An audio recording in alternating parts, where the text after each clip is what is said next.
This week on the McIlvaney Weekly Commentary, we talk with Bill King.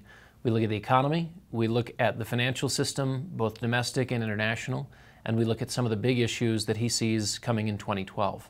Bill reminds us that in 1981 and 1982, Reagan and Volker voluntarily, quote-unquote, took the hit. The economic adjustment that had to take place, they did on a voluntary basis. It can either happen that way, on a voluntary basis, or the market can force the issue on an involuntary basis. But take the hit we will, whether it's 2012, 2013, 2014, that remains to be seen.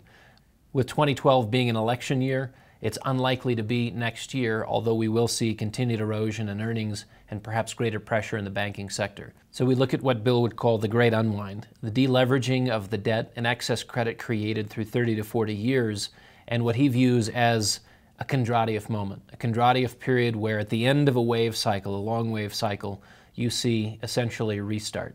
You see the final and painful purgation of too much growth in credit and debt. This requisite purging can either happen via a Weimar-type inflation or through a debt default. And he would argue that given modern times, a debt default is more likely. As you know, we go back and forth on that issue ourselves, but this is a compelling discussion. I would encourage you to join us for the complete discussion with Bill King on this week's McIlvaney Weekly Commentary.